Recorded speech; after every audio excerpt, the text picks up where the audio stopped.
Yeah.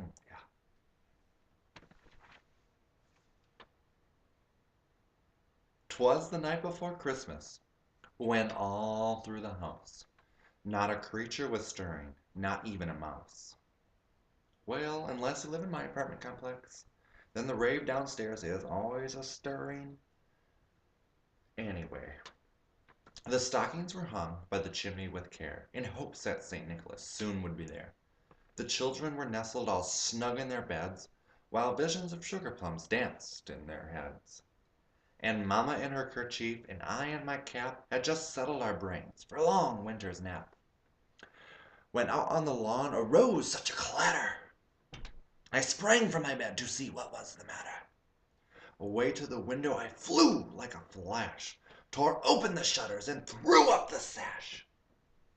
The moon on the breast of the new fallen snow. My God, here in Wisconsin we got too much, don't you know?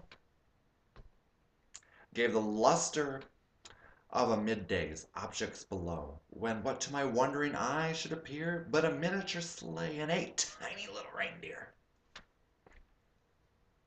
With a little old driver so lively and quick, I knew in that moment it must be St. Nick.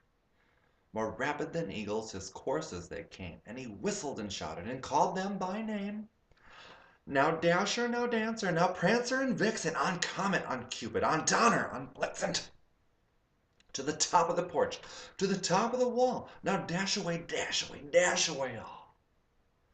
As dry leaves before the wild hurricane fly, when they meet with an obstacle, mount to the sky.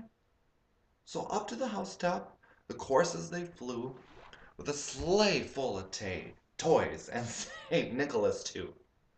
And then in a twinkling I heard on the roof the prancing and prying of each little hoof.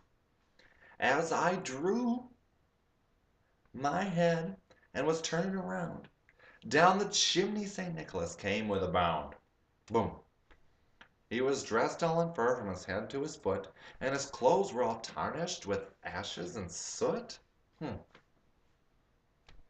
A bundle of toys was flung on his back, and he looked like a peddler just opening his pack. His eyes, how they twinkled! His dimples, how merry! His cheeks were like roses, his nose was, well, like a cherry. His droll little mouth was drawn like a bow, and the beard of his chin was as white as the snow. The stump of his pipe he held tight in his teeth, and the smoke it encircled his head like a wreath. He had a broad face and a round belly that shook when he laughed, like a bowl full of jelly. Yeah, it did. He was chubby and plump, right jolly old elf, and I laughed when I saw him, in spite of myself.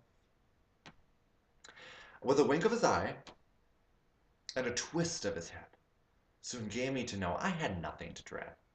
He spoke not a word, but went straight to work, and filled all those stockings, and then turned with a jerk, and laying his finger aside of his nose, and giving a nod, up the chimney he rose.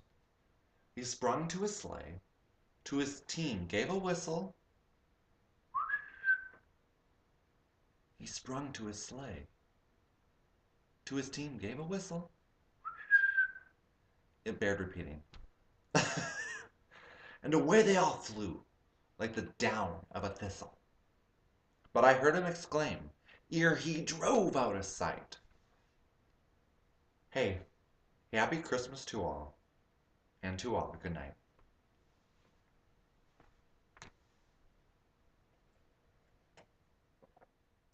Yeah, good night. Good night.